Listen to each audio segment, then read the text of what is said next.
Yeah. Yeah. Okay. Good evening, everyone. Hope you're all keeping well. I'm Noor, one of the organizers. We are in the fifth week of the East IoT Symposium, and this is the fourth and last session of the Data Analytics Workshop. This workshop is being supported by IEEE Victorian Section and the Student Engagement Grant Program at the University of Melbourne. Nandkishore and Saurabh, academic researchers at the University of Melbourne, are the workshop chairs and will be handling today's final session. Before we discuss further, let me thank the ones who have filled the Google form with their queries related to the data analytics workshop. The organizers will be covering those topics in today's session.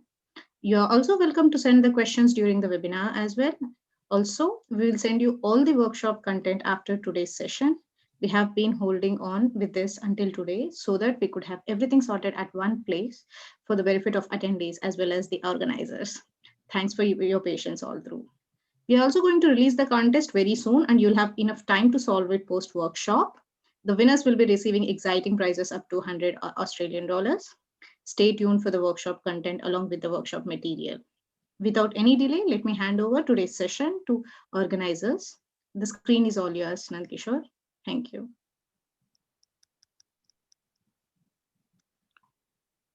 Thank you.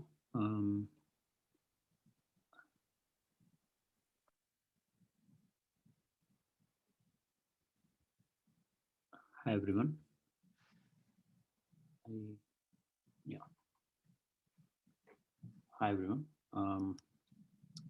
So today we'll be continuing with the fourth and final session of the data analysis workshop using Python.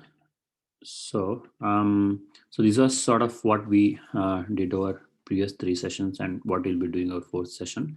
So we first started with basics of Python, why Python is used in data analysis, and what are the important properties of Python, like what are the important properties of Python that make it a very preferred choice of language as far as data analysis is concerned, and why it is widely adopted.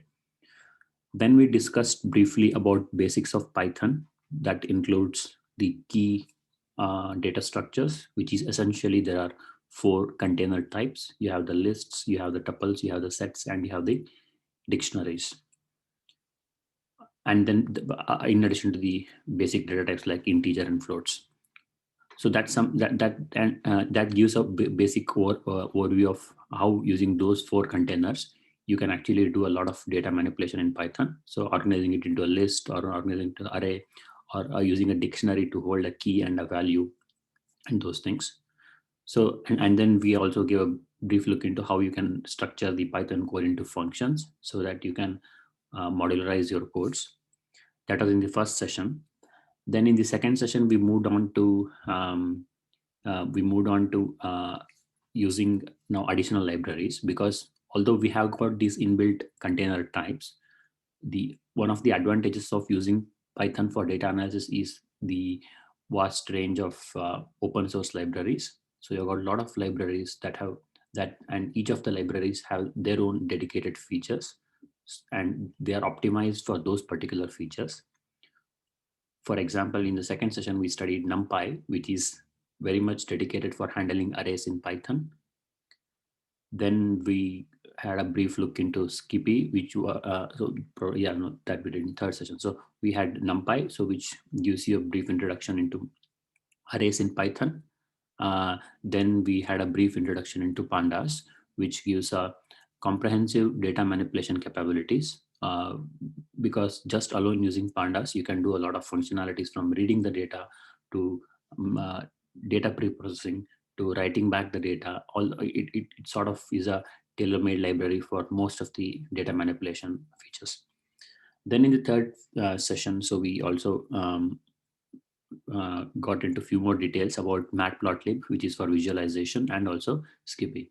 So to sort of give a brief overview of the last three sessions, it was you have Python and four container types, and then you have got the data libraries, which are four libraries, which was NumPy for arrays. Then you have got Skippy for scientific processing, if you are performing some dedicated optimization or those sort of mathematical things. Then you have Matplotlib for visualization, because visualization is a integral component of data analysis. Just through visualization, you can actually solve a lot of problems, or you can actually understand a lot more about a data, irrespective of what your objective is. Visualization is a very important tool that helps you understand what sort of pattern is present in the data, or what sort of technique you have to apply, whether you should apply a basic data analysis statistical technique, or whether you should apply some machine learning sort of technique, some advanced machine learning sort of technique. So visualization is an integral component. Then of course and then the fourth library being the pandas, which like we saw in the last week. So you have diverse capabilities from reading CSV files, which is a very predominant file format in most of the data analysis for multivariate sort of data analysis. Even you can read images there. So and then you also have Matplotlib integrated into pandas. So pandas essentially if you had to rate, so it is the most important of those libraries because it has got all the features. Just using pandas, you can do a lot of data manipulation.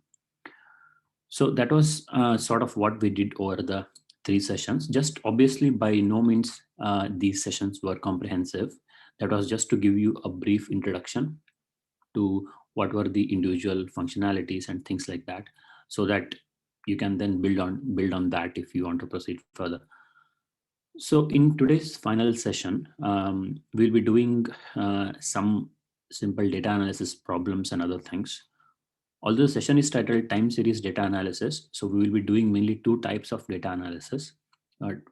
So first is I'll just be giving a brief introduction to sort of using some basics of machine learning or basic mathematical modeling to perform data analysis, and associated library called skitlearn, so which is a machine learning library, like how we had the 4 libraries. So this is the 5th library, which gives you sort of advanced machine learning capabilities. So for example, even like have seen it at many places. So even if you say are applying for a data analysis sort of jobs or whatever, so they're normally, when they mean the basics of data manipulation, normally those 3-4 libraries are considered.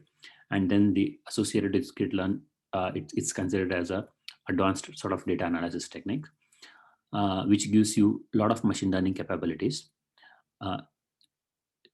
That's one thing we will be starting with. That's one aspect of the data analysis. And then the second thing will be, of course, as the title mentions, time series data analysis. So which will be handled by Saurav later in the session. So which would be more like time series analysis and forecasting. So where you how to get a trend of a time series data, and how to handle sort of a lot of these energy related sort of time series data. So how do you get a trend sort of that, and if you want to perform some forecasting or prediction for the future. So those sort of basic analysis, we'll get into that, and we'll conclude this session. Also, we have some the organizers will give you further details. So we have some basic challenge type of thing, like how we did the HackerRank challenge in the first session, and also we have got some exciting prizes that are on offer if you submit them in time. We will tell the detailed timeline towards the end of the session. So as I mentioned in the first session itself, data analysis is nothing but the process of just applying a sort of statistical technique to, some sort of logical or statistical technique to illustrate, condense and recap the data. So it's just organize the data properly and then try to understand whatever you can from the data. That's basically all there is to data analysis. So just properly structure the data, and then does it have any hidden patterns, or does it have any hidden information that you can use to infer some very interesting and useful conclusions. So that helps you to understand the data better, or to understand the reasoning behind the data, or maybe sort of come to some conclusions about future. So again, this lot of application areas. So you can gather data sets from any of these areas, and then you can analyze those data. So the data, as I said, so the data can be a one-dimensional data, it can be a two-dimensional data, or it can be a three-dimensional data. So most of the analysis that we concern in this session would of course restrict to one-dimensional data. We are not going into 2D or 3D data. So 2D data would be essentially images. So that would require, let's say, for example, so this is the reason why I mentioned that why Python is widely used. So if you move on to, so this is the pandas and these are the libraries that we have. Then move on to say libraries like scikit-learn, which is for machine learning. Now, next step would be if you want to analyze images, then there is a very popular library called OpenCV, which you can use and club it with Python for performing imaging operations. OpenCV has got a lot of advanced image analysis algorithms and basic like image feature extractions, those sort of things. So you can use OpenCV and then try to understand that and perform image analysis. So again, as I said, so two components. So one is just brief introduction to the machine learning component, and then second is the time series analytics. So obviously, all of every one of us in the technical field nowadays would have heard of machine learning invariably, and there are a lot of diverse definitions and formulations for machine learning.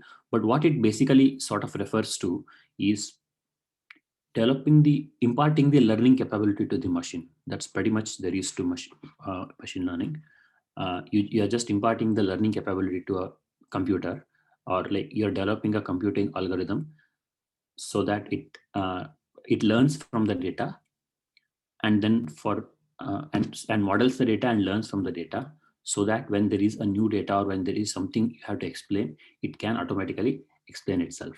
That's pretty much there is to machine learning. So a machine learning, so it's a subset of, say, artificial intelligence. So it's one of the way you can try to impart intelligence to the machine. So when I say machine learning, there are a lot of types of like this thing, but in general, you can sort of divide it into two categories. One is supervised machine learning and another is unsupervised machine learning. Again, there are different categories like reinforcement learning and two others as well. But if you just consider the basics, so you can split the machine learning things into either supervised learning or unsupervised learning.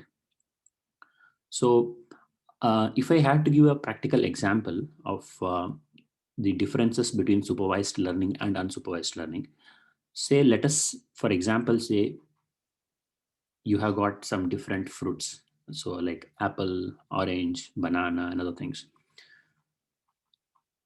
Now, what happens in supervised learning is you have the labels. So like you have, say, a basket of 20 fruits, right? Initially, you are given 15 fruits and you will be shown the fruit like, oh, this is apple or this is orange. So you will actually see the fruit and also you'll know the label. So someone will say to you that, okay, look at this and this is how apple looks. Look at this and this is how orange looks. Look at this is how banana looks. So from those, say you're looking at 15 fruits out of the basket. Now you know what an apple looks like, what an orange looks like, what a banana looks like, right?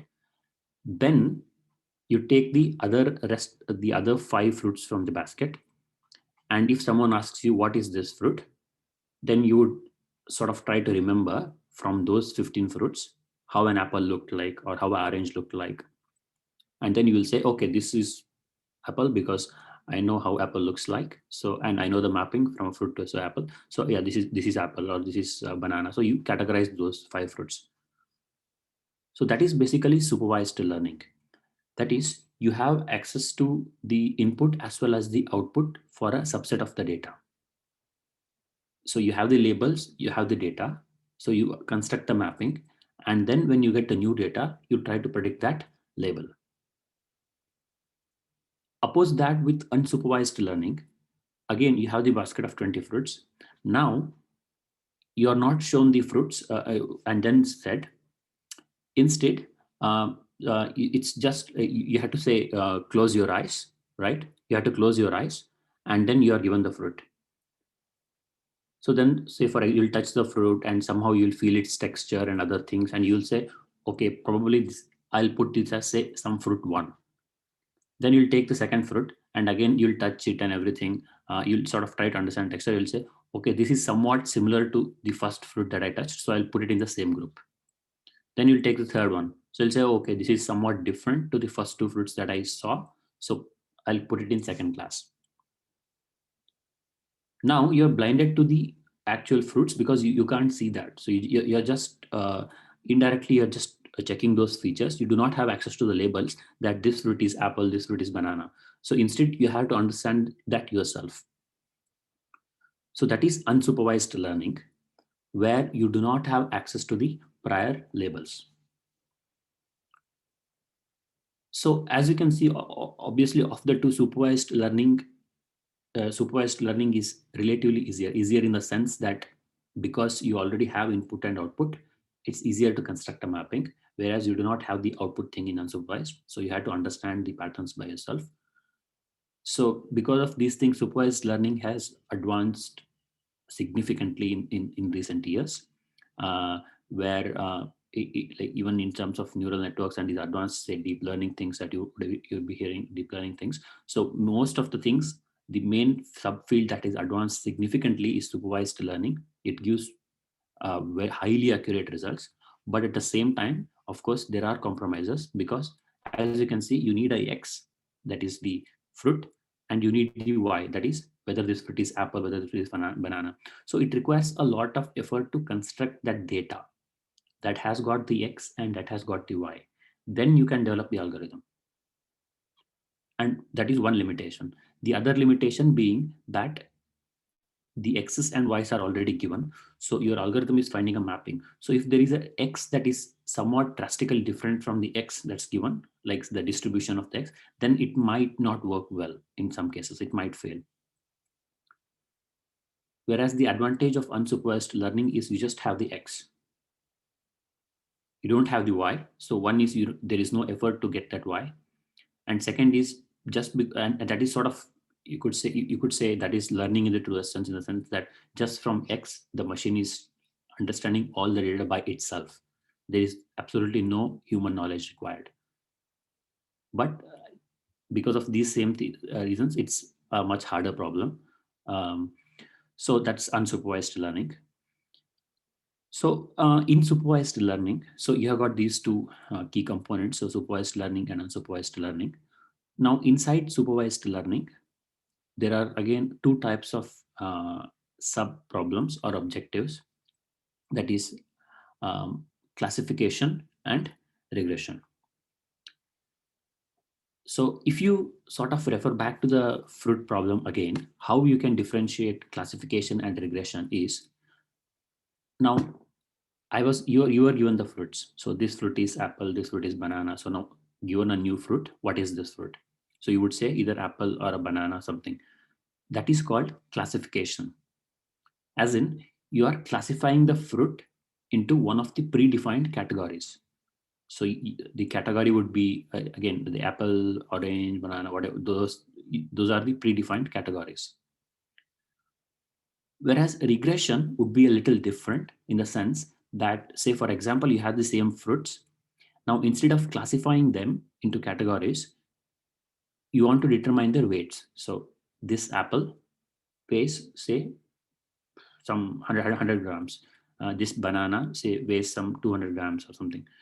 This fruit, this grapes is worth 300 grams.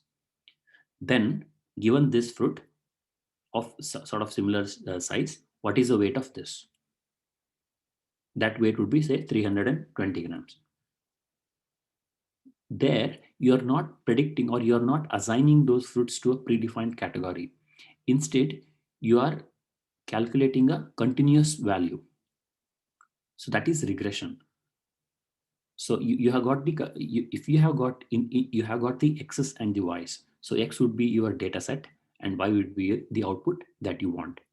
If that Y is a categorical variable where you assign it to one of the categories, say 0, 1, 2, those sort of things, that is classification.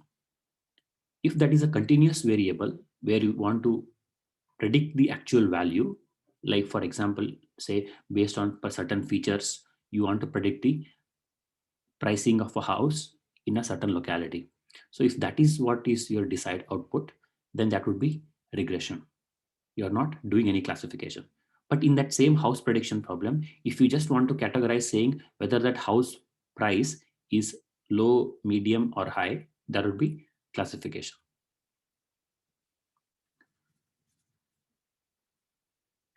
So, so as I said, you have got classification and you have got regression. In supervised learning, data comes with additional attributes that you want to predict. So yeah, this is pretty much what I explained previously. And unsupervised learning, you have algorithms like clustering, for example, where you have got, again, as I said, some 20 fruits are there. You're blindfolded, so you just categorize, you just put, say, this fruit is similar to this fruit is similar to this. So ultimately you would have like group 1 of 6 fruits, group 2 of 5 fruits, group 3 of 4 fruits, and group 5 of some 4 fruits. So you had different groups. You don't know what do those groups are, whether it, for example, group 1 might represent all apples, but you don't have access to the labels, so you don't know. But based on just the features, you put them into different groups. So that grouping is called clustering, where you just determine different clusters. So there are a lot of unsupervised learning algorithms like on those lines. Now, before we proceed further, another important thing, sort of general concept in general you want to understand with machine learning algorithms, or even in basic data analysis algorithms, is also the data split. That is, data split is, say you want to develop the algorithm. Say, for example, you have got 100 samples. Say, again, if we refer back to the fruit problem, say we have got 20 fruits in the basket. You develop an algorithm by, say, you are given the features, say, for example, I don't know, like the diameter of the fruit or length, some texture feature or color. The different features are given for the particular fruit. And then you have got the fruit category that you want to predict. You might develop an algorithm, say, by doing the X to Y mapping.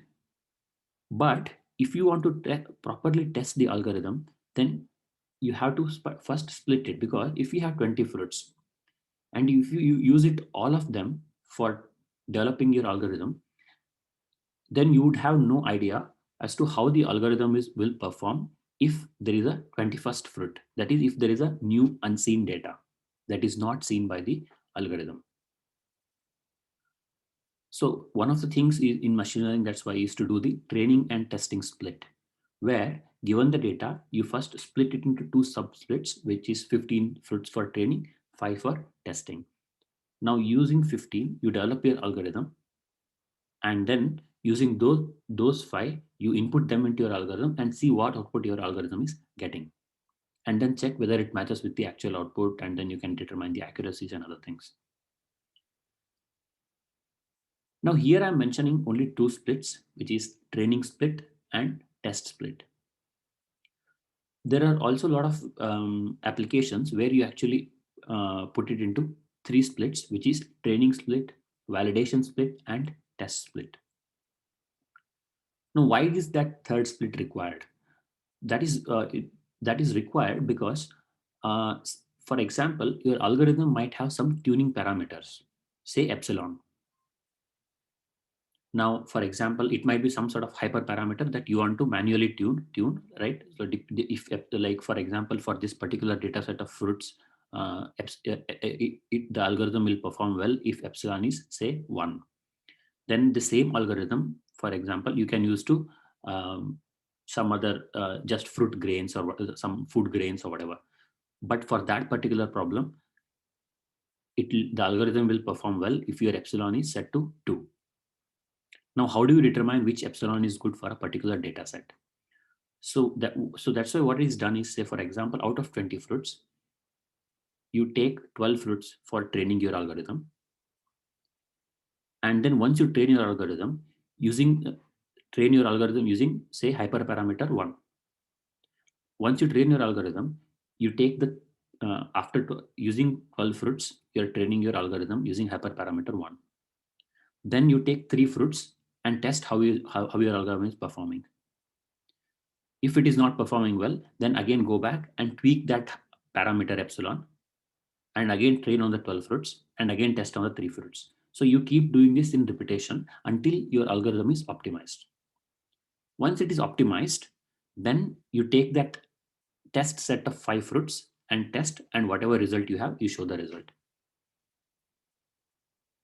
So basically that validation set is required to tune the data set. Although in most of the cases, generally people merge validate. It's not ideal, but if you have lesser data set, generally people merge validation and test set. So directly on the test set, they optimize their epsilon, but it's not ideal. So you need to have training, test, and validation. And normally you split it in different proportions like 70, 30, 30 15, 15. So 70% of the data set that you have would be for training, 15 for validation, 15% for test, or 60, 20, 20. So it varies. So that's another important properties. So you have this is the library that is mentioning. So you have got scikit-learn, so which is the widely used machine learning library in Python. So you would be coming across a lot of advanced libraries nowadays, like TensorFlow, PyTorch, those sort of things. They are normally for these neural networks, deep learning sort of advanced machine learnings. But if you want to implement some basics, although they do have basic machine learning capabilities, but normally scikit-learn is still a widely used machine learning library for conventional sort of machine learning, where you want to perform regression classification using the standard machine learning algorithms. So it's a very efficient tool for predictive data analysis, and it includes like classification, regression, clustering, and dimensionality reduction, so which is out of the scope. So it's written largely in Python and built upon NumPy, Skippy, and Matplotlib. Now, basically, at its core, this library provides you machine learning algorithms in the form of models called estimators. We will see in the code. So estimator, basically one estimator basically represents, say, one machine learning algorithm, which has got normally, we'll come here. So which has got normally three components. That is, you want to fit the data to this estimator. Then you have to you want to pass some parameters to this estimator, which would be like the hyperparameter that I said, and then the estimator will give you the estimated parameters, which would be once you fit the data, what are the output you're getting, or what are the estimated parameters, like if we tune the estimator, those sort of things. We'll get into this using some problems, this thing. So this is basically what you have in machine learning dataset modeling. Like I said, supervised learning. You have got the features, you have got the response. So you have got X, you have got Y. So Y would represent collection of features. So where you have got, say, for example, you will have a matrix. So where each row represents one particular sample and each column represents one particular feature. Then you have got the response, that is the output you want. So using X and Y, you train a model. So when you want to train a model, so one of the most basic and simplest models in machine learning are the linear models. That is, you have got the X, you have got the Y, and you think that there is a linear relationship between X and Y. You can get the recorded for, yeah, they will be uploaded to the YouTube channel. The organizers will send an email out once we finish the session. So you have got the linear model. So one of the basic thing in machine learning modeling is the linear models, where if you have dataset X and you have dataset Y, and you want to understand, and you know that say the relationship between X and Y can be approximated by a linear relationship, then you can perform linear modeling to fit the data. So we will discuss a linear model for classification and so for a regression. So we should be, so you have got logistic regression is not exactly linear, so because you do apply a nonlinear function there, but yeah, so that is extension of that. So you have got regression. We'll discuss one example, and you have got classification. So let's say linear regression. So which is the most fundamental machine learning algorithm, where if you want to perform regression, like how I said, say you want to determine the fruit weight or some sort of continuous value. So you have got the x's and you have got the y, which is a continuous variable. Then as you can see here, it would be y is equals to a plus bx,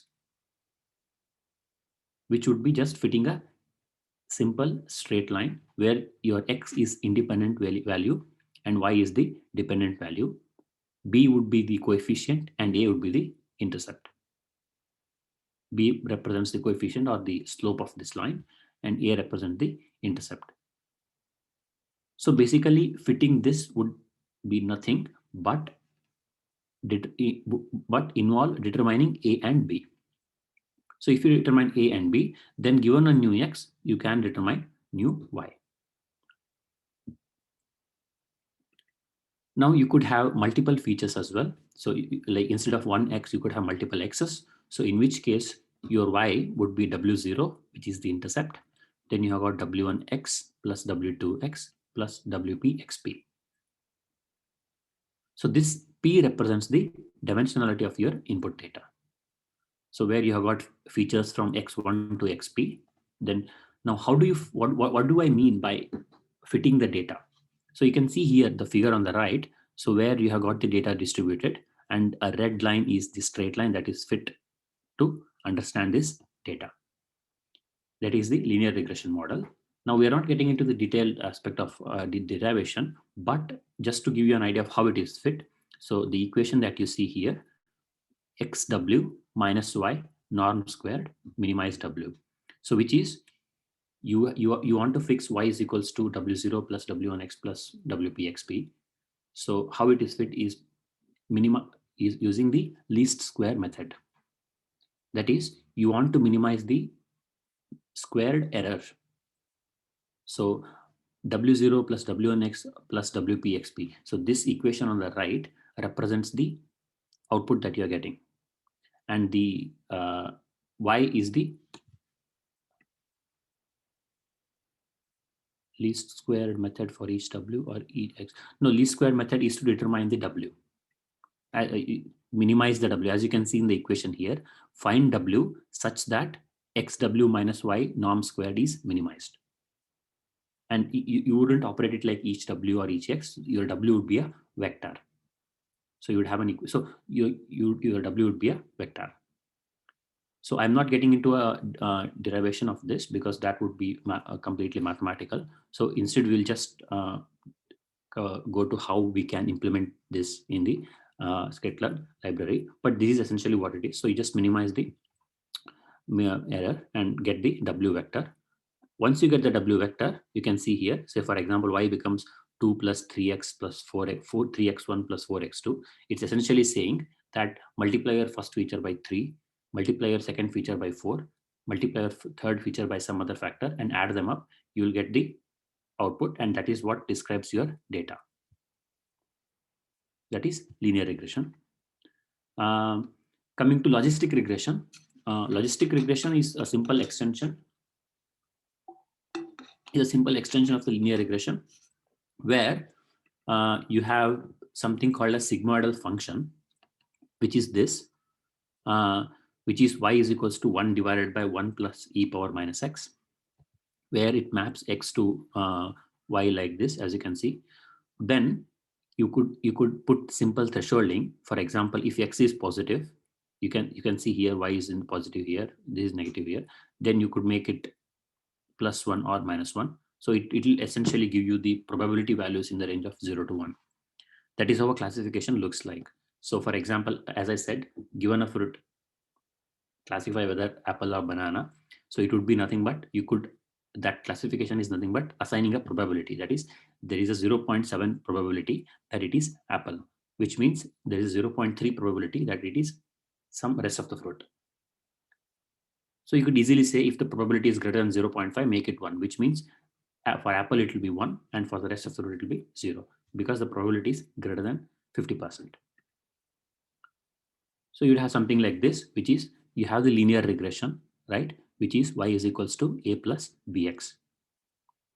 Once you have this y is equals to a plus bx, to this y, you pass it through this sigmoidal function, which is 1 by 1 plus e power minus 5. That will give you the probability. Can the trained models be printed like a curve? I'm not sure exactly for the question, but yeah, you can plot the data. This is how the data trend would look like. You can plot the data. Yeah, we'll get into that. But yeah, I mean, trained models, ultimately for trained models, you will have the parameters, which would be, say, for example, here, y is equals to a plus bx, right? So you trained model is what? That is, you have a and you know b. So if you know a and b, they say it is 2 plus 3x. It is an equation that you can draw. So which means you can definitely print it like this. So here, so this linear regression, you pass through the sigmoidal function and you end up with this logistic regression where you end up with probabilities. So like how we did the minimize least square thing for linear regression, for logistic regression, what you would do is there is something called maximizing the likelihood, or you want to maximize the probability. So you want to maximize the likelihood of this output. Again, we're not getting into that aspect as well, because that would be complete math derivation. So instead, I'll just quickly head to the Google. Where's my Google Chrome?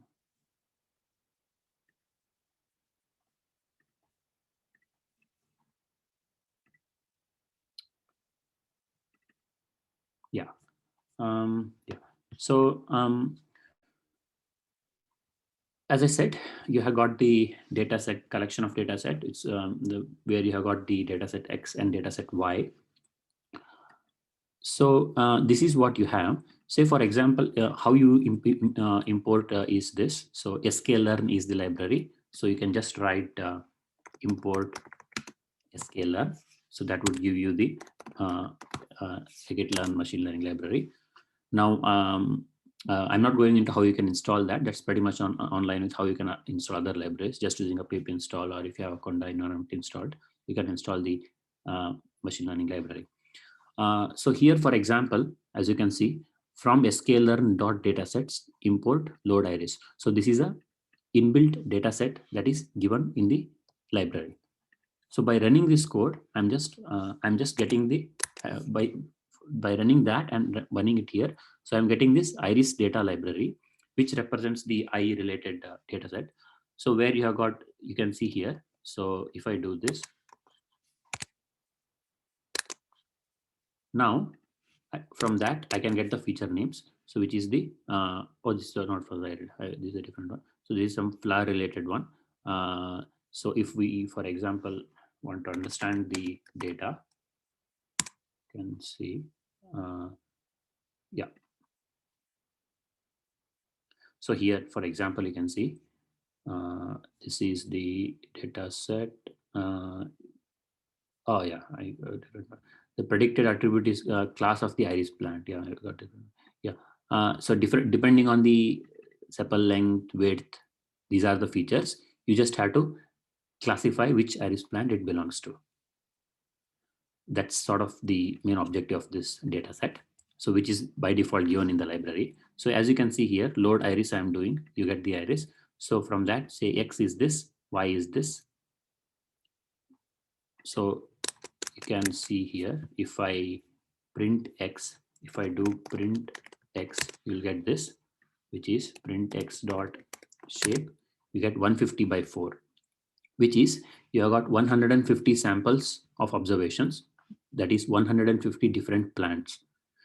And 4 is the column where you have got the attributes of, say, first column represents the sepal length in centimeter, second column represents sepal width in centimeter, third is the petal length, and fourth is the petal width. So you got 150 divided by, 150 by 4 matrix.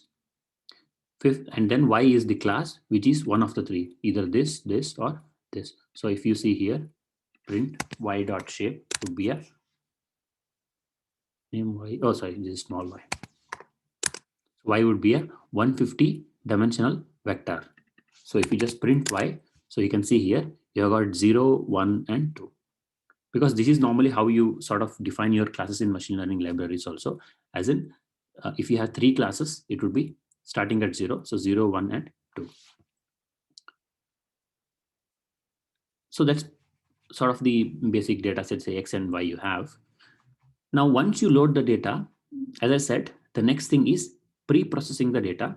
So which is you want to do some sort of normalization, I think, because sometimes what happens is, as I said here, you have got 150 by 4 matrix, right? So each first column may have features where the minimum value is 0 and maximum value is 10. So here, as we saw, say for example, sepal length, okay? Say it may vary from 0 to some 50 centimeters. Sepal width may vary from 0 to say 20 centimeters. So so that means they are on a different scale. You have feature 1 that is varying from 0 to 50 centimeters. Second is you have a feature that is varying from 0 to 20 centimeters. And by doing regression or this sort of modeling, essentially you are clubbing them together. You are combining the informations and finally making a prediction. Now that would be not uniform because you have a scale of say 50 centimeter on one hand, then you have got 0 to 20 centimeter on the other hand. So that would not give you an ideal output, because you want all of them to be on a uniform scale, make equal contributions towards the output. Then you will know which is important, which is making contribution. So for that, what you would normally want to do is say, for example, normalize. That is 0 to 20, normalize it to 0 to 1 centimeter. 0 to 50 also normalize it to 0 to 1 centimeter. So then you will have a normalized range for all the columns. Then you can sort of try to operate on those normalized ones to get train your models. So towards that, there are quite a bit of pre-processing things you can use in machine learning scalar library. So let's start with say binarization. This is simple. So you have got, say for example, we import numpy as np. Then from sklearn, say there is a module called pre-processing. From sklearn, import pre-processing, which is the module that you have. Then we define this 2-dimensional NP array. So which would be this. So which would be, as you see, you have got 4 by 3 numpy array. Then if you just do binarizer with a threshold of 0.5, what it does is greater than 0.5 would be positive 1 and less than 0.5 would be 0. So pre-processing.binarizer, you're defining a binarizer here. You can actually effectively write it in 2 lines if you want to understand more clearly. So you first define a binarizer, which would be this. Which would be this. And then using this binarizer, you transform the input data. So pre-processing.binarizer, at this threshold, define a binarizer and then apply this on, which is data binarizer.transform. So you'll get the binarized data. Similarly, another thing is another popular thing you want to do is removal of mean. For example, again we come back to this data, right? Now, if you get the, if you want, this is the numpy, right? Now, if input dot mean of x is 0, input data dot std of x is 0, which is standard deviation. So you have got the mean, you have got the standard deviation. If we calculate the mean and standard deviation, you can see that feature 1, that is, we have got the data set that is 4 by 3, just like how we had the iris data set 150 by 4. So we have got 4 observations and 3 columns, which represent say 3 features. Feature 1 is distributed with a mean of 1.75 and variance of this.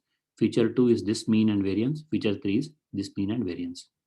So most of the algorithms sometimes require that your features are all centered at similar mean. So which means you make it 0 mean and then also make it unit variance so that you have got normalized distributions. So if you want to perform that, then there is something called pre-processing.scale. This scalar pre-processing module gives you a function pre-processing.scale of input data.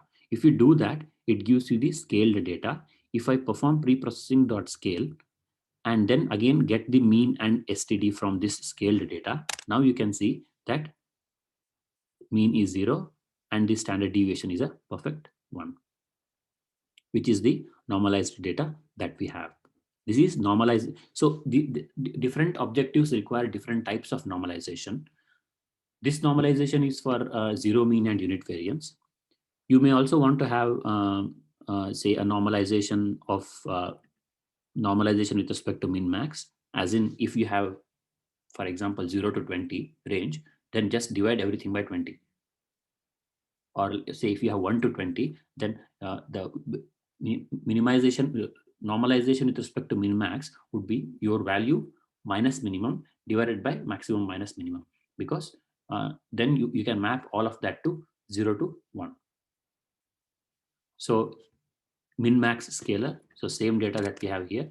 So using that, you can do the min max scalar and then fit transform. So this would be your data. As you can see, this entire matrix is mapped to 0 to 1. So that's one thing. Then you have L1 and L2 normalizations. I'm not getting into that. So which would be norms. So it's like L2 norm is x squared plus y squared, square root of x squared plus y squared. L1 norm is like absolute of x plus y. So that is depending on what sort of normalizations you want. So basic idea of this is the sklearn pre-processing module gives you the ability to perform different types of normalizations. And normalization is a very important pre-processing step before you perform any sort of machine learning computation. Then you have got the, as I said, the train and test split, which I mentioned earlier. You have got, say, for example, we do the load iris here. We have got the X and Y data set, right? So which, as you saw, so X dot shape is 150 by 4 and Y dot shape is 150. Now, in the sklearn model selection module, you have got a functionality called train underscore test underscore split, which if you, when you use, say you see here, train test split X and Y, and I'm saying test size is 0.3, that is 30% devote to test site, test shape. So that will return X train, Y X test, Y train, Y test. So if I run this, you can see here 145 out of, and random state is 1, which means initially you saw when I printed here, if you see, yeah, here 0, 1 and 2. So they are first sum are 0, next one, next are 1, next are 2. Now when you're training a model, you wouldn't want this, because if you split like this, then it's possible that you may end up training your algorithm with zeros and ones, and there is no 2 in your training model. So which means it has no idea what that third category looks like. So what you ideally want to do is shuffle them up and then split it into training and testing. So shuffling is a very important thing. So here random state is 1 given. So which means it has shuffled things and then it's given you. So now if I, for example, if I print by train here, as you can see, this is completely shuffled order. So there is 0, 1, 2 in training, 0, 1, 2 in testing. So let's perform linear regression on a simple data. Let's say, for example, we have the import numpy as np. From that, we are, let's say, use the np linspace function, which gives you the linearly generated sample between 1 and 10,000 at step sizes of 10. And then y would be, say, 2x plus y, some continuous variable. So using that, we are generating x and y, which is some vector like this. So x is 10,000 dimensional vector, y is 10,000 dimensional vector. Now, to this x and y, for example, x could be some feature, right? It's a input feature, which is some varying vector, and y is your output feature. You want to determine y is equals to a plus bx, which is the linear regression thing that we did. So x is given, y is given. You want to determine a and b. So in sklearn, there is a module called linear underscore model. From sklearn.linear underscore model, you import the linear regression function. So if you import that, then you have to define a model called model is linear regression. So if you import this model and then model dot fit this X and this Y. Now what this thing does here is, you can see X dot reshape -1 as we have seen prior as well. So for example, say let's say temp, and then I want to determine print temp dot shape 10,001. So that is because, as you can see here, this is a Python array which doesn't have a second dimension. But this format here, the sklearn library model.fit requires x comma y. X is your input, y is your output. X it requires in the form of a 2D array, because in this case you just have one feature. But like for example, in the iris data set, you had 150 by 4, which is you have got 4 features, which would be a second dimension, and 150 observations, which is your first dimension. So this is the format it requires. So you reshape your X and you reshape your Y. You have your Y. You don't have to reshape that. Just do model.fit. If you do model.fit, it will fit the linear regression model. It will train the model, and now it has determined A and B. Now this model has A and B. Using that model, let's say you want to predict new value, model.predict 1.2. That is, you are given a new value, then what is the new Y? So it would give you the output.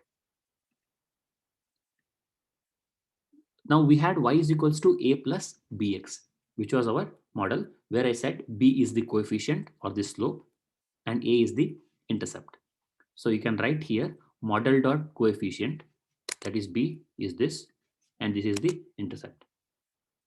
So basically, to our data, what the sklearn library linear regression module did was, using the least square regression, that is such that y minus a plus bx whole square, that norm is minimized.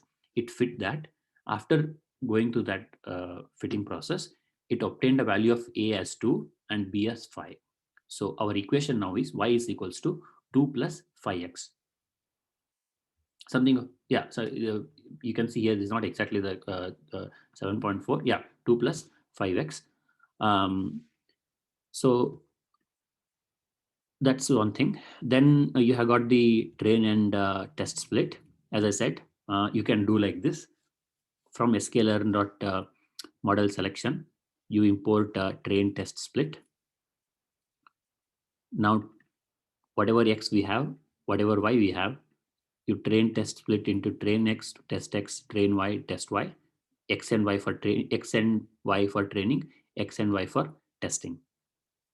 Then, as you see here, I am doing the model.fit, which is training, using train x part. So train x, train y, I'm doing model.fit, and then testing.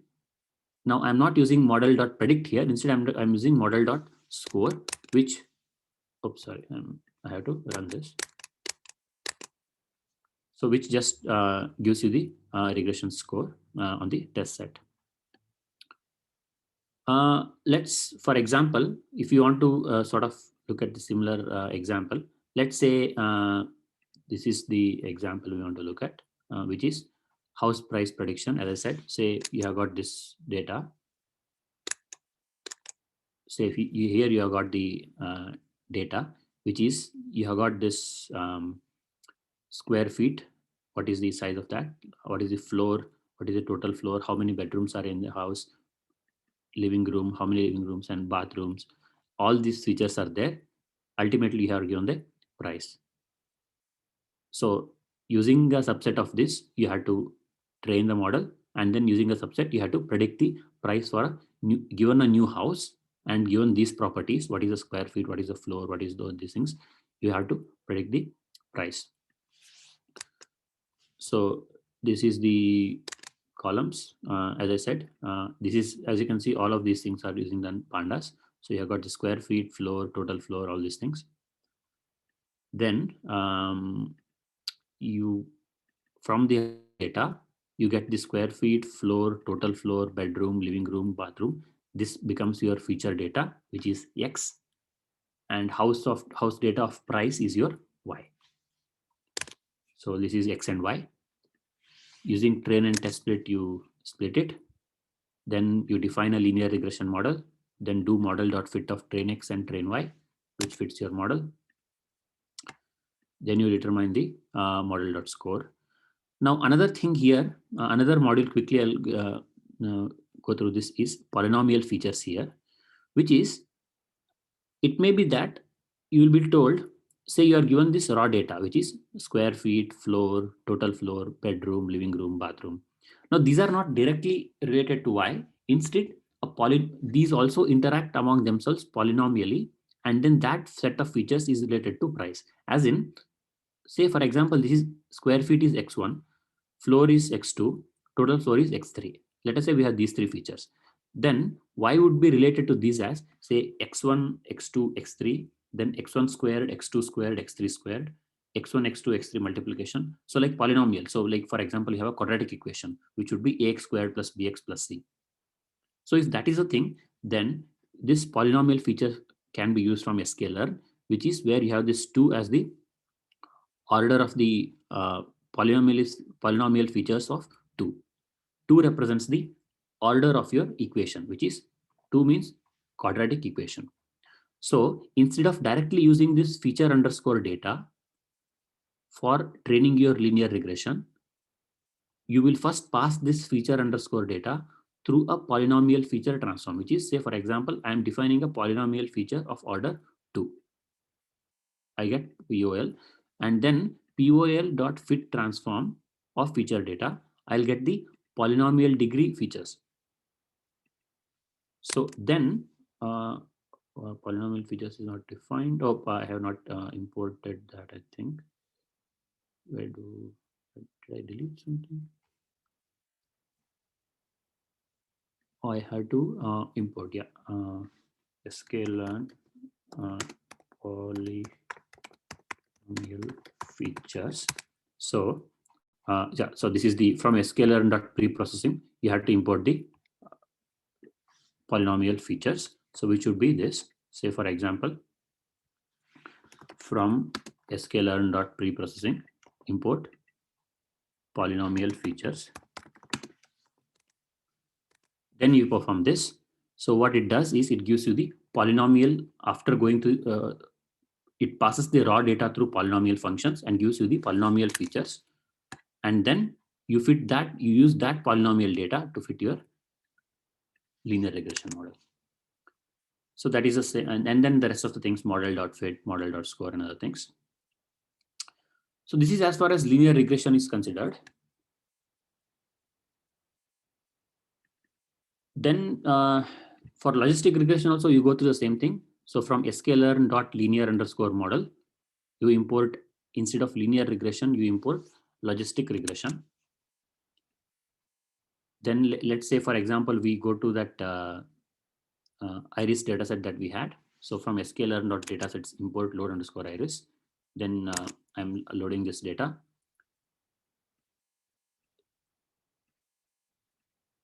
Yeah.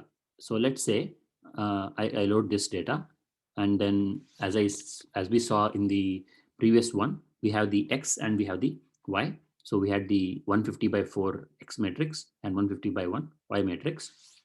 So I click this here, then this. So for example, now you can see here, so train X would be, we are training our model with 112 samples, and we are testing our model with the 38 samples. So I've got 4 features, so four columns, and ultimately we want to get the prediction whether given sample. So we train on 112 and then test on 38 whether a given sample of 4-dimensional vector, which class of the flower it belongs to, class 0, class 1, or class 2. So you want to, this is classification, so which means you would want to fit a logistic regression model.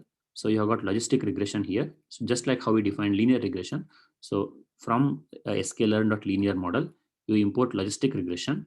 Then logistic regression, say this is LR. So you define this model.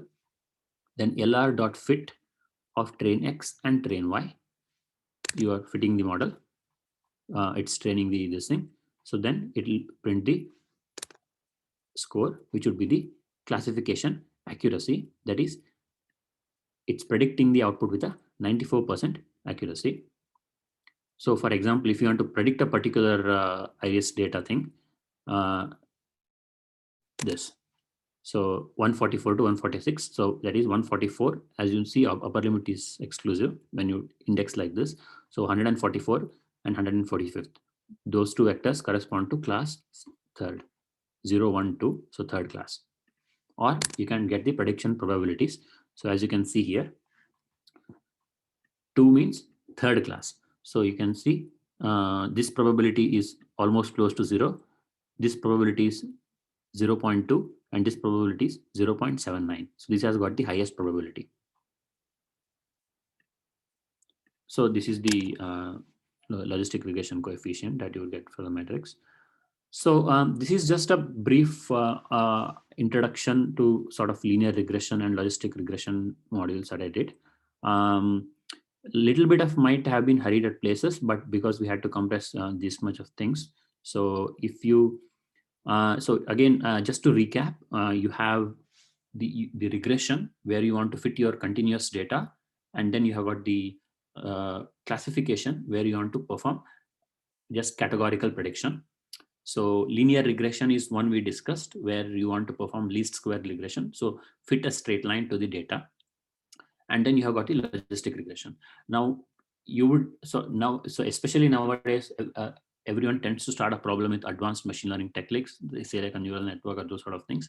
But it is the linear regressions and logistic regressions are still very powerful and very fundamental techniques. So even for some of the advanced complex data problems as well, you should always start your analysis with a linear regression or a logistic regression and see where that leads to.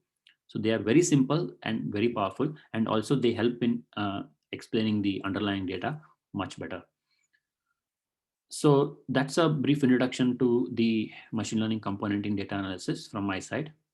I now hand over to Saurav to continue with the time series analysis. So how you can make time series forecasting and those sort of analysis.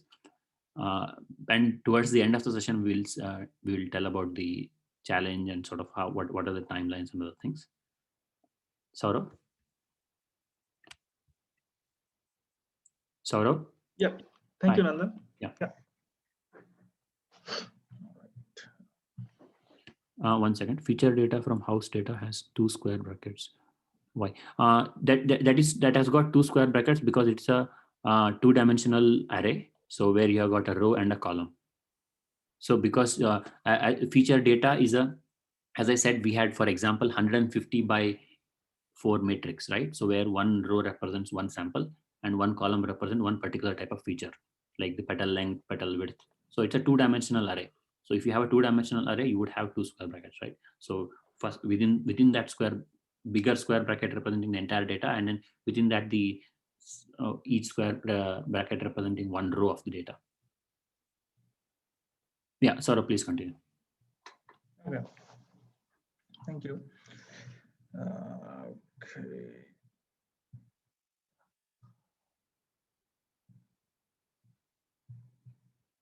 Just a second.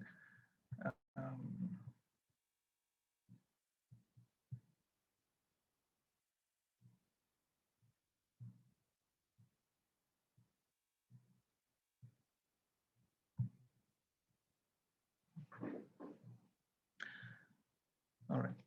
So, I'll discuss some basics about time series analysis in Python.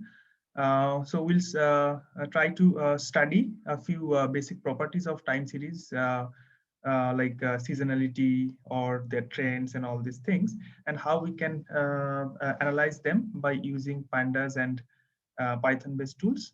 But we'll not get into too much details of forecasting of time series data that involve complex machine learning tools or complex algorithms. But we'll study the data analysis part with Python. And so let's begin. So first, the very fundamental thing we need to know that what is a time series. So it is just a sequence of data at regular intervals of time. It is like it can be one-dimensional data or multi-dimensional data, but it has basically recorded against some hour, month, or second, minute, or any equivalent thing of time.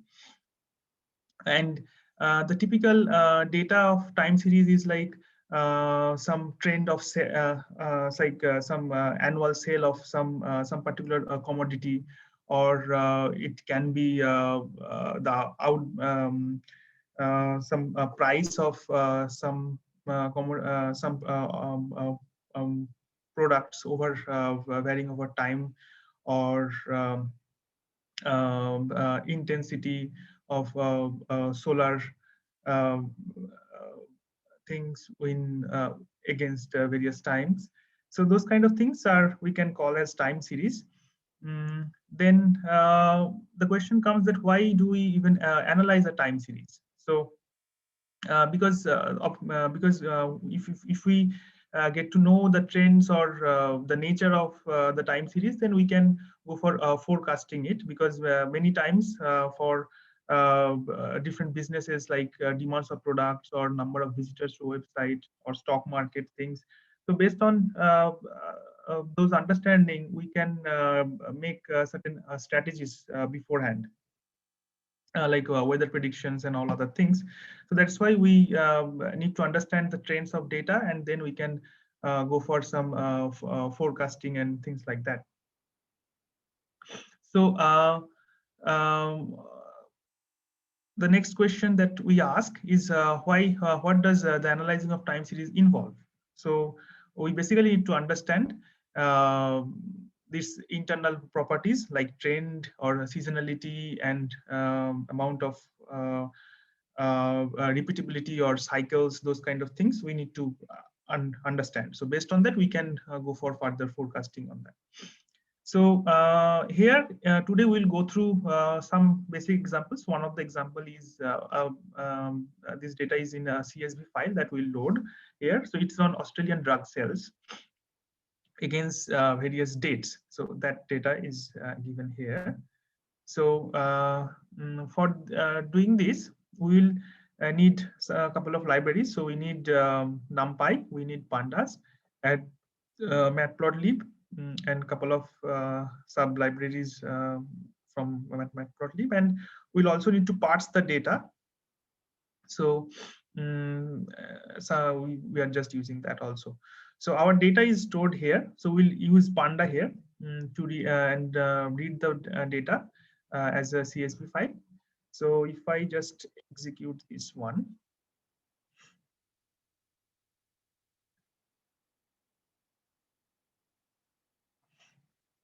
Yeah. So here we see there's the first entry is the date, so which is like year, month, and date format, and then second one is the value. So this is the order in which it is stored, and like because I'm using this head, so we are just seeing the first 5 entries. So this thing is continuing for some time. So this data actually goes from 1991 to 2008. So now we first try to visualize this data. So we are basically going to use plot, but slightly some configurations has been done. So we have just customized certain things like we added the X level, Y level, etc. So these are minor configurations, and but once we run this, so we can see the main data. So right now, the x-axis is just the sequence of data. So these are not given in the form of year, date, or month. So we'll do it in the next block. So first, if we see in this data, so we see that there is a periodic increase here, and suddenly there is a peak, and then it is going down, and again. So gradually, we see it's kind of an exponential growth. Growing that is happening over time. So we can clearly see there are certain repetitive patterns, and we see that whether we can get more understanding from these, and so that we can use them later on for forecasting. So these periodic repeated these spikes and all, so periodic trends, these are called seasonality, because those are happening at a particular month or particular season. So then if those are consistent, we call them as seasonality. So for that, we need to break down the data. So what we do here is we create separate chunks from this big data, like year wise, and then do it month wise. So for every year, we'll see the data from January to December. So then here I have created certain slightly bit of color adjustment of different lines, but basically we are creating separate data frames for separate years by using the date, and month wise also. So now if I plot this one, so what we see here, so we are using both side levels, and here as you see that x-axis is going from January, February, March, April up to December, and these values are sorted year wise. So like from 1992 it goes up to 2007, because the starting and ending years are not included here. Because it's like the data is created at the ending point. So the x-axis, left y-axis is the drug sales, and the right one is the year. So if you see that it's actually gradually increasing. So as the year is going on, so we see that at the January there is a sudden peak, and then it's again following gradual growth, not very abrupt. So this is somewhat similar that we see here, but year wise these are decomposed here for better understanding. So so this clearly shows us there is some repeatable pattern in the data. So so these are the few things that dominate or the fundamental aspects of any time series data. So there is a base level, so that is like a constant level from which the data starts. And then there is a trend. So trend means the data is like upwards or downwards. So like this example here, you can see there is an upward trend. So this can be downward also. So we need to figure out that. And then there is a seasonality. So those are like periodic things, and there is, if there can be some error. So basically some noise, you can think. These trends here, here we can see the trend is happening like yearly, but this can be monthly or week or things like that. So let me try. So now I will give you some more examples actually. So this is one example. So these are two other sets of data also, and 2-3 other sets of data. So I'm just importing them and showing you the different types. So the first one here, it's like a trend only data. So over the period, so this is a data of which shows that there is a gradual trend, but there is not much oscillations or any periodic things happening. So this also can be a time series data. There is a seasonal data. So this second one is a sunspot area. So it's like where the sun's intensity, how is happening over various different years. So it is just seasonal. So there is no trend. So it just goes up and down. And this is the final one, which is having both trend and seasonality. So gradually it's starting from some point, and which we can call as the base level. And then from there it's gradually increasing, but the periodic pattern and what trend continues. Now we can classify this trend in two different types. So one is the additive trend, and another is the multiplicative trend. So additive trend, where everything is like just can be sum, like base level, then trend and seasonality and error. So some of them can be absent, but that then it can be like 0. But there is another possibility is like a multiplicative time series. So here everything is like in a multiplication form. So we'll see that how these two things, how we can use these in our analysis. So we can decompose any time series data by using either of this model, so additive and multiplicative. So beforehand, it is difficult to predict just by looking. So we can do some analysis and come to a conclusion that which one is giving us more better model. So accordingly, we can proceed further. So for this, we will use one new library, which is a stats model. So this gives us some statistical models. So we'll have, because this gives us a seasonal decompose functionality, which is slightly convenient. So we'll use that. So we are imposing the same data file. So which one we just showed in the first example.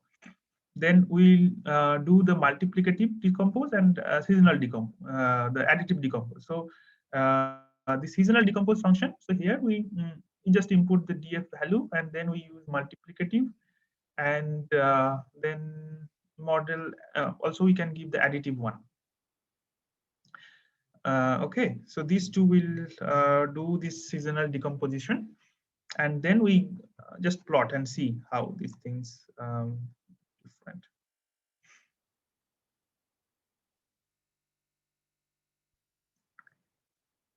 Okay, so first we look at the multiplicative decompose. So this is the main data, that is the observed data. Now the trend is like this. So you can see this is just showing the upward trend. This is just like giving up all the jitters and everything, just going by the basic trend. And then we have the seasonality. So this is like just the periodic ups and downs. So that is extra thing that is coming out. So this looks to be very periodic and repetitive. And then there is a residual data. So which is, these excursions are like just the additional noise, which are present all the time. Okay. Then next we see the additive decompose. So again, we have the same data. The trend also is similar. Seasonality is also similar. So these two parts are same, but the main difference is the residual. So if you just take a look into the residual graphs only. So all right. Okay. So the residual of the multiplicative one and residual of the additive one. So if we just compare these two, we can see that in the additive one, there is still some pattern is left over, like this periodic ups and downs and things are still there in the residual. So this implies that this additive model is not very much perfect or good to use with this particular data. So we will go for the multiplicative decompose model, because here we don't see the any particular pattern in this residual thing. So we are setting extrapolate trend here. So in any time series data, sometimes we can have some missing values also. So those things also can be fixed by setting this extrapolate trend equal to frequency. So this extrapolate trend actually reads the periodicity or the frequency of the excursion from the previous data, and it fixes the missing data. So now we do this thing. So first, then we try to go by our product based model. So that is, we have the actual values, which are like product of seasonal, trend, and residual. So we kind of reconstructing our data set. So basically dividing the data, main data, into different components. So the actual values are here. So they are the initial data that we imported. Now we are including the seasonality, trend, and residual. So all these components are divided. So this pd.concat here we are using. So we are just keeping the observed at the end, and we are just concating these extra columns in the data. and we are just adding the title here. So this is the thing that we are doing. Okay. Now, once we understand that there is a trend in the data and all, so for further analysis, we need to detrend the time series, because we need to remove the trend. So there are several ways we can do it. So one is like subtract the best fit from the time series. The line of best fit may be obtained from linear regression. So we can do linear regression with the data. So that we can use for detrending the data. We can not necessarily linear model. We can sometimes use some nonlinear models also. Then we can subtract the component from the time series and decomposition. We can also take the average, and we can also subtract the mean. That is also there. And another slightly advanced technique is known as apply a filter like Baxter-King filter or the Harari-Prescott filter, but these things we'll not get into. So we'll just go do the first two methods. So here we'll use CP, and we use the signal sub library from CP, and going by the same data, just read it, and then detrend. So there is a signal.detrend function in provided in the signal library. So this thing will do the job. So we don't need to use much efforts here. So here we see that we have done a detrending. So this is just by subtracting the least square feet. So we are seeing some kind of a square type pattern here. We can also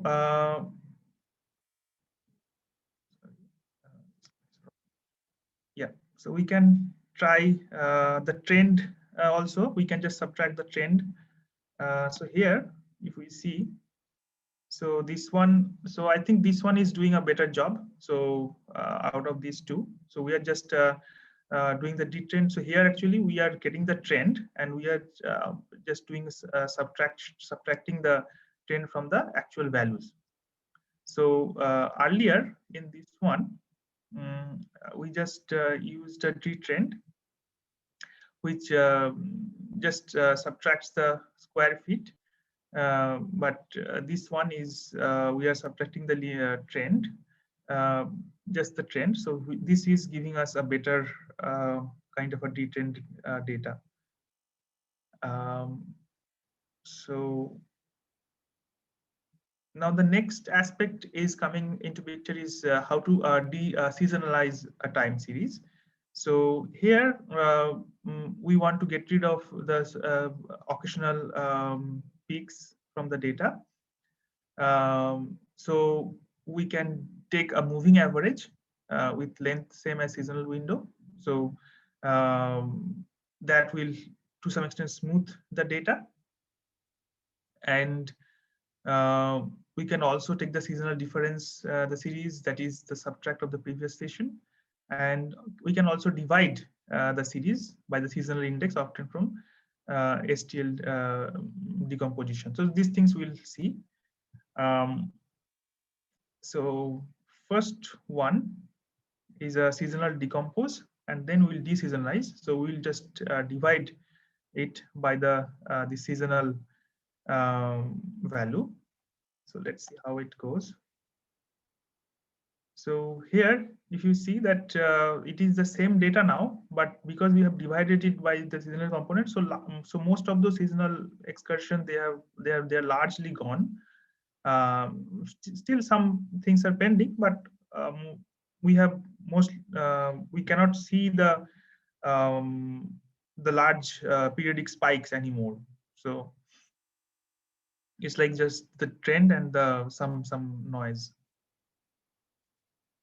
Now, how to test the seasonality of a time series? So there can be seasonal spikes in the data or the repeatability. So how can we be sure that whether there is a seasonality or not? So we need to have some statistical measure. So for that, we use the autocorrelation function. So we can use this autocorrelation plot. So it just provides us the autocorrelation. So autocorrelation means it's a correlation of the data itself with its some lagged version. So more lag we provide. So so we basically plot the autocorrelation function against its lagged data with itself, like it's a multiplication and addition of the same data. So here we don't need to perform any mathematical operation. We can just directly use this function autocorrelation plot with the data. So it will take care of the job. So and if we do this, perform this thing in the same data. So what we see here, as we go on increasing the lag, so obviously when the lag is 0, so that then the correlation is maximum, so it's very close to 1. But then there are periodic spikes. So here we can see that the 12th, 24th or 36 points, here we can see the spike. So obviously that means there is a seasonality, but this way we can like get a more idea, I mean clear idea that okay, there are seasonality. So otherwise they can be quite difficult to notice sometimes. So this autocorrelation plot gives us a pure guarantee that we have known the seasonality of the data. There is another tool which is known as partial autocorrelation. So that is also is done in a similar way, but it does not consider, it's like a pure correlation, and so here it also considers the lags, but it excludes the correlation contribution from the intermediate lags. So it's kind more of a detailed correlation you can think. So we again use the stats model library, and we'll use ACF and PACF functions. So and we'll apply it on the same data so that this thing works. So this plot actually we'll do it as a group of subplots. So we'll see it side by side, so that will give us a more idea. Okay, so here again we have the same data. So this is the autocorrelation and this is the partial autocorrelation. So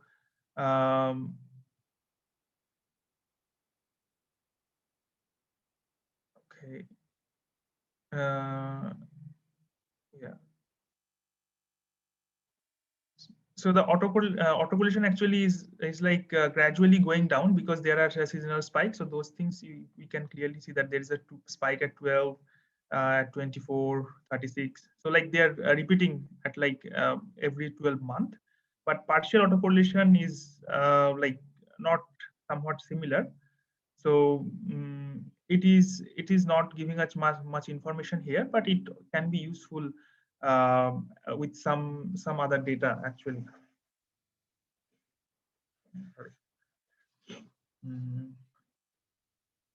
All right. So now we do another analysis. So this is like how to estimate the forecastability of a time series. So if we have a time series, so how do we know that whether we can really forecast this data? So we use another tool which is known as approximate entropy. So entropy is like a measure, the measure of information in a data set. So if we have a high amount of entropy, that means there is more variation in the data. So then the regularity and unpredictability of this data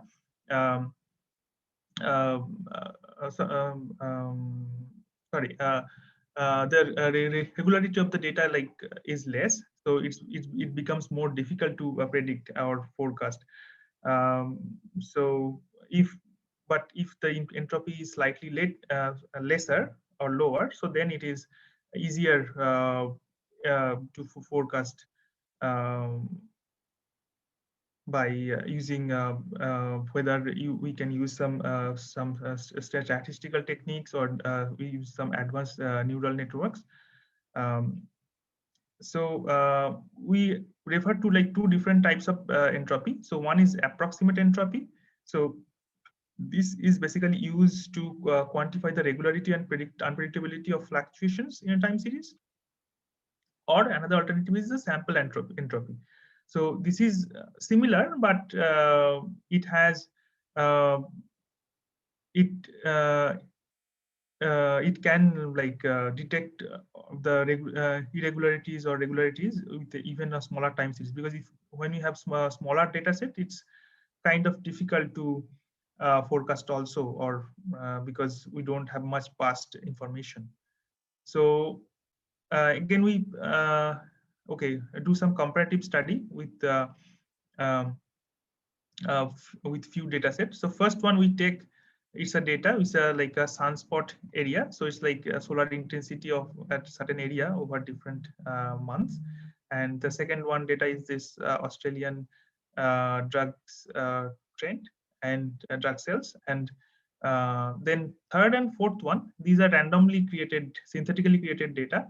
So this is, we use this rand integer, and this is like a smaller size. So just 36 samples are there. And then second one is a slightly bigger, which has 136 samples. So if we just quickly look at the approximate entropy, so this wiki link actually gives us a brief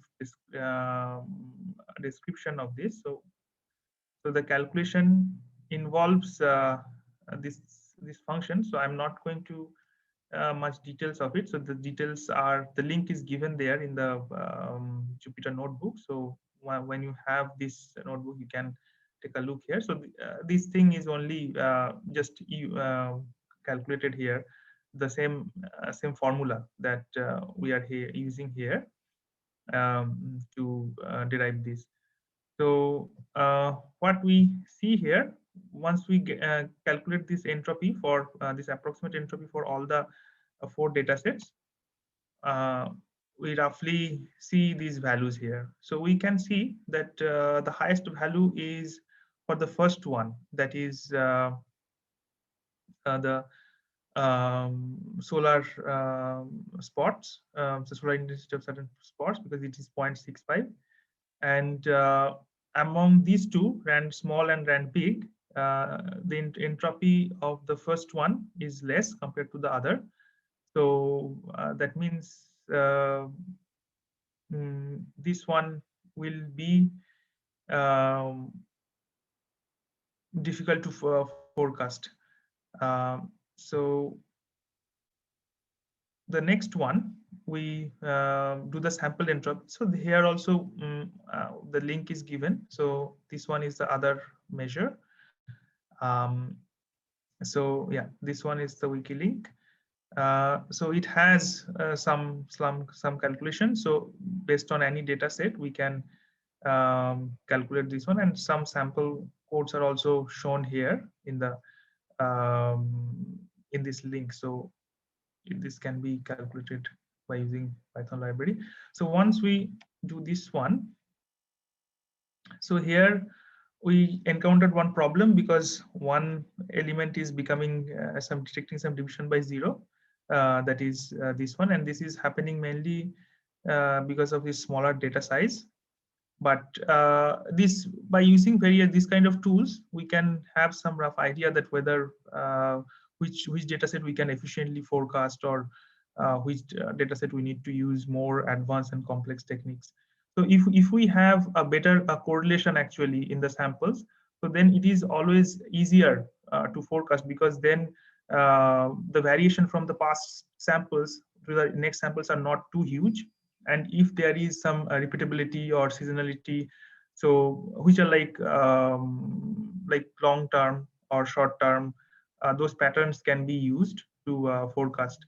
So some tools that, for example, we can use known as like autoregressive and moving average based methods. So these models, they work very well when the regression is the auto correlation is very high in a time series data.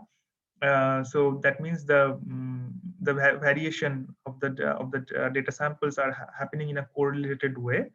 So the next the SAM variation is not too huge from the past few samples. But if there is a huge variation, or there is very strong seasonal or and the variation is very huge, and there is this seasonality or these trends, these are not very easy to detect. So then we have to go for some more complex neural network based techniques to forecast the time series. So now the last aspect that I will discuss with this is like the how to smoothen a time series. So sometimes the time series is very lot of noise and all, so that kind of clouds the main analysis. So for that, we have a couple of ways. So we'll show 3 ways. So one is taking a moving average. So we can choose a small window, and then we just go on sliding and taking the average of it. Then we can do a localized regression based smoothing, and then another one is locally weighted regression. So so moving average is just, as I said, it's a rolling window. But the localized regression, it fits multiple regressions in the local neighborhood of each point and implements a. So we will implement this using the stats model. So this is the last sample that we see. So here we are using another data set. So it's a different data set that we have shown so far. So this we are reading from this elec.csv file. And the first one, we do a moving average. So we are just taking moving the rolling window of 3. And these are some additional syntaxes so that we can just check in the library. And other than that, now we can do this lowest regression. So these are the functions. The pd.data frame, we are just creating new ones. Here, the original value and what is the index, and the fraction here. This actually, so one is like 0.05 and another is 0.15. So one is 5%, another is 15%. So what is the lowest smoothing parameter? So these two are that we are need to take care. Then the rest of the job will be done by this function. So let's do the joint plotting here. So if we look at the original time series, so it's like we can see that it has certain it doesn't have any particular trend or anything, but it has a lot of noise into it. So the lowest smoothing with 5%, we see that the jitters are still present, and lowest smoothing with 15%, so it's like very smooth, almost gone. Moving average also is having this jitter. So as we go on increasing the window of moving average, this thing can be even better. So like it will be, so let's instead of 3, if I take 5, so okay, not much improvement, maybe 10. So yeah, so as you can see that gradually these spikes are becoming lesser and lesser. So yeah, so I think, yeah, that's all from this part. So I think I'll now ask Noor to go for the questions answers sessions, so like for questions from the audience. Sure, Saurav. Yeah. Okay. Yeah, thanks for the time series analysis and the trending analysis, Saurav. Also, thanks to Nandakishore for fitting the basic machine learning content in today's session. The additional machine learning content discussed today was in response to the participant inputs that we received in the Google form. So if you have any other doubts regarding today's session, please feel free to ask. Otherwise, we will continue with the questions that we received in the Google form earlier. So Please do not hesitate to ask your questions in the chat. And in the meantime, Kishore and Saurav, is that okay for you to answer some questions that we received in the Google form? Yeah, sure. Okay. So, Kishore, are you there? So the first one is. Yeah. So what does a data analyst do? What are the skills required for a data analytics job in industry? This is more of a general question, I suppose. I mean, as you have seen, as you have seen these sessions today and even in the preceding sessions, there is absolutely no area where data analysis is not used.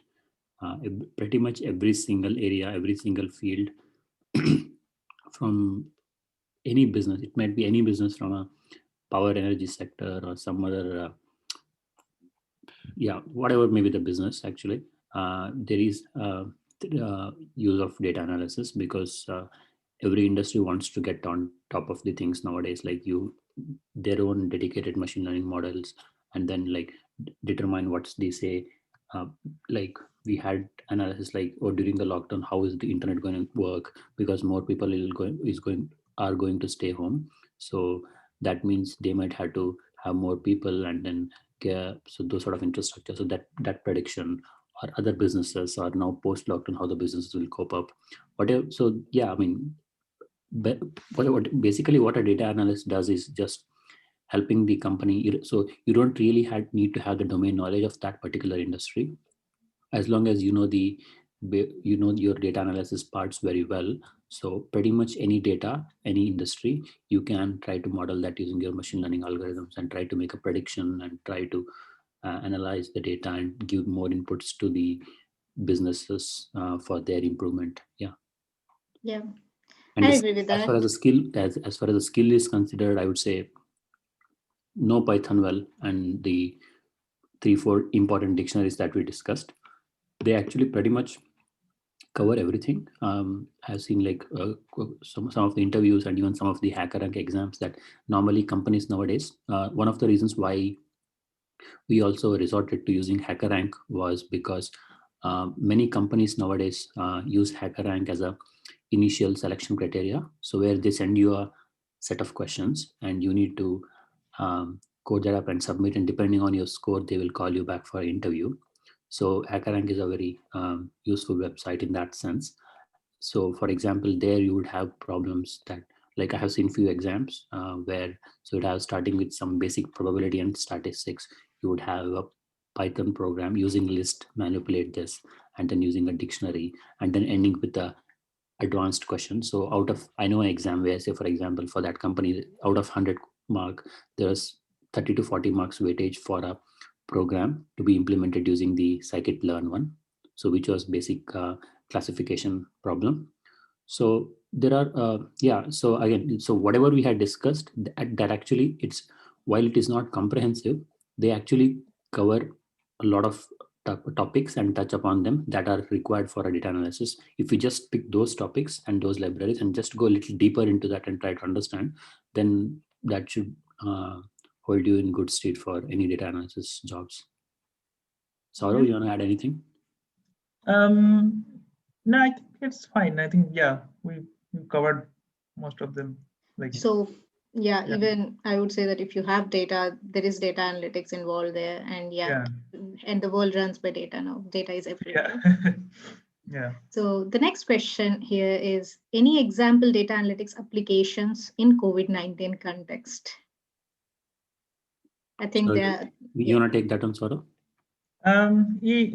Actually, we do not have any access to any particular COVID-19 related data. So otherwise, we could have just shown some analysis. But I mean, it is again a time series data, so we can do some similar analysis, like some regression analysis, or do some bit of like forecasting in like based on, and so based on that we can take the actions. So like I think the governments all across the world are doing the similar thing, because they are observing the existing trend over a moving window, like over like 14 days or 28 days, whatever. So based on that, they are making up a projection that in next few days, how can it be? So based on that, they are like using the lockdowns and all other measures. So based on this time series analysis only. But yeah, unfortunately, we don't have any data for that.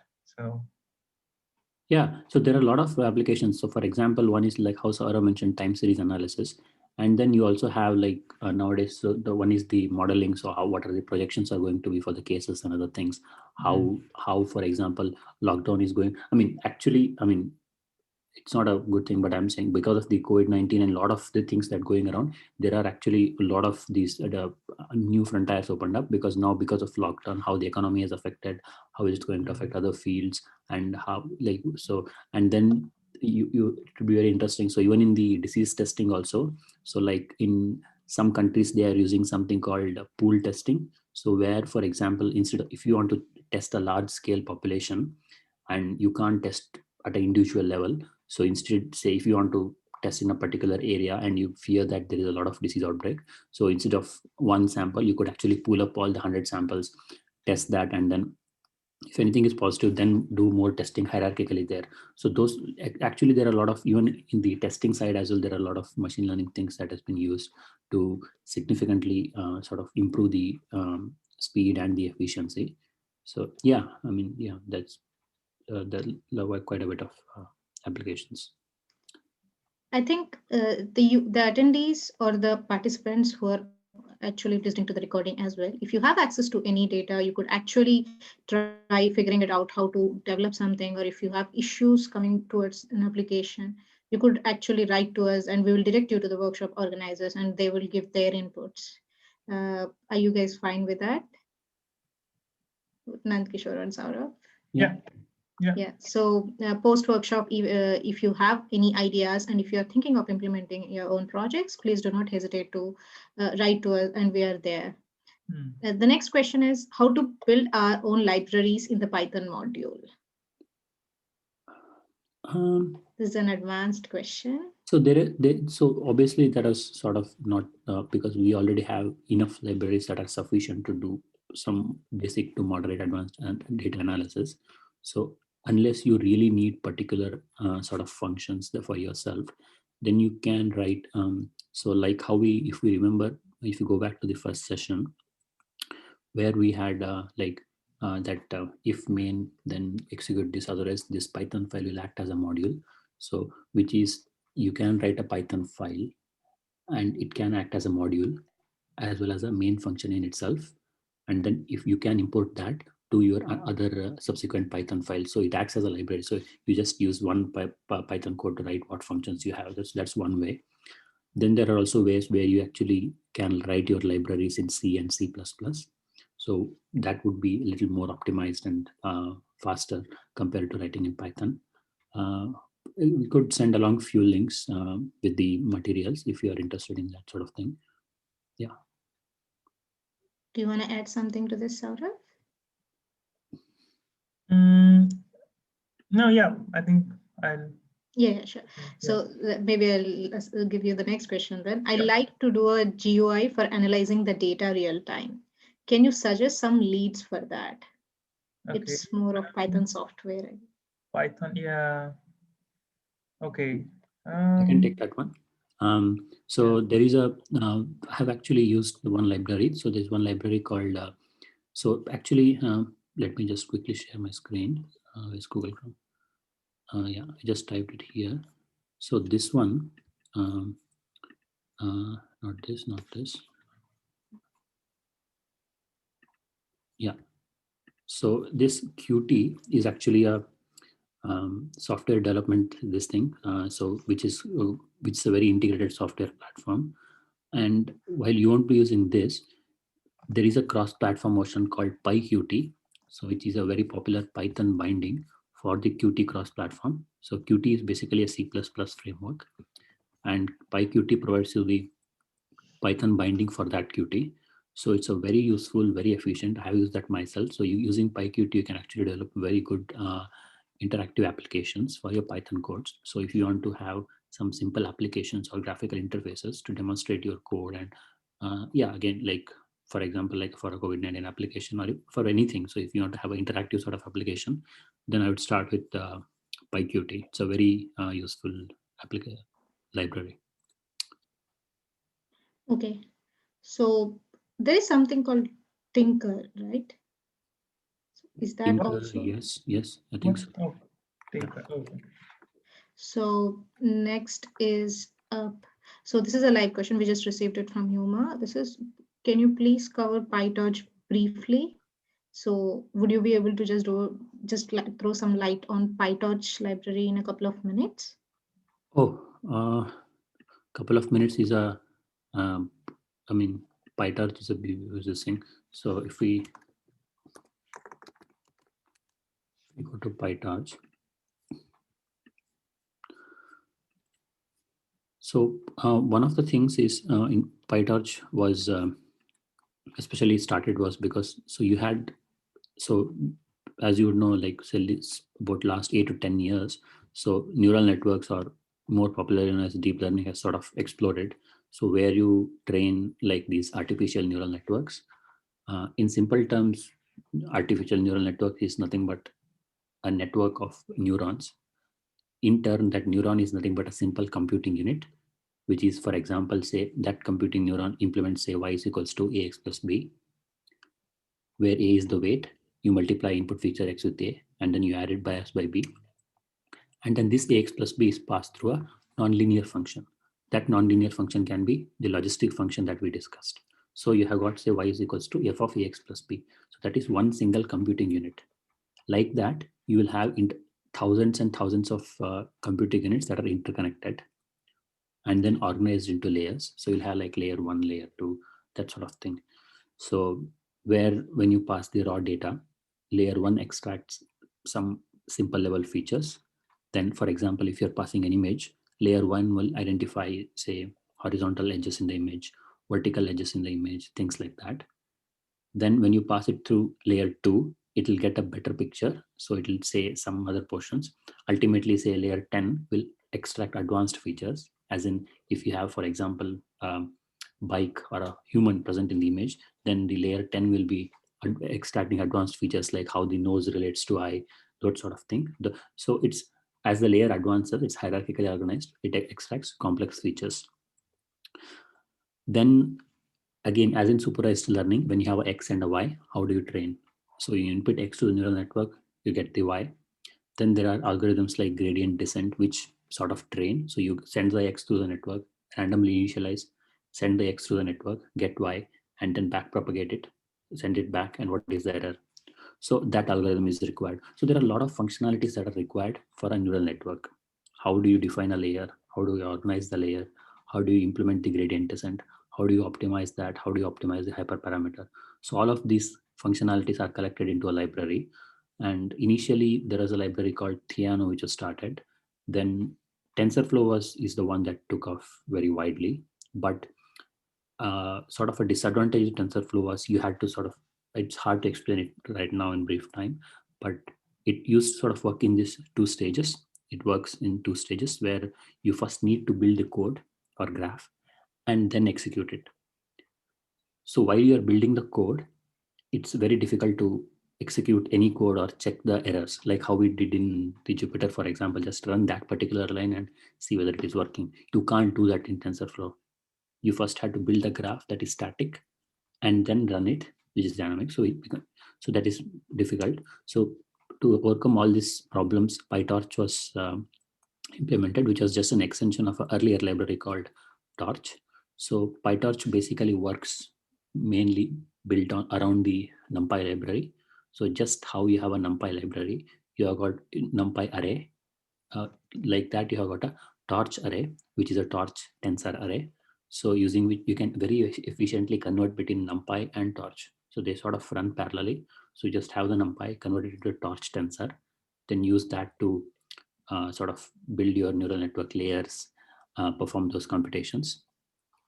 So yeah, I mean, that's pretty much It can also be used for this distributed training, because these days this federated learning things are coming. So like distributed nodes, they have localized information, and like you train. So those things can be implemented using Python. True. Yeah. Yeah. Distributed learning, local learning, depending on how you want to go. Yeah. All right. Those are the questions. And do you have anything to add for the attendees? No, pretty much. I think. Yeah. Again, as Okay. I mentioned, whatever we have covered, that actually is sort of covers most of the topics. Again, not comprehensive, but yeah. if you just use those topics and get deeper into the whatever aspects you require, that should give you some good introduction and good overview of what data analysis is about. All right. Thanks to the wonderful audience and the workshop organizers. It is a great pleasure for the IOT team and University of Melbourne student branch to organize this workshop. We have shared the previous session recordings in the chat window today already. We'll send you the email with course content and contest before this weekend. And that's about the workshop, and we are ending the workshop today. But having said that, we have technical talks from Tuesday to Thursday going forward. The next talk is on Tuesday, 3rd November at 5 p.m. by Professor Greg Adamson from University of Melbourne on the topic IoT and the myth of measurement. We are all looking forward to seeing you again on Tuesday. Until then, keep well and stay safe. See you all. Thank you. Thank you.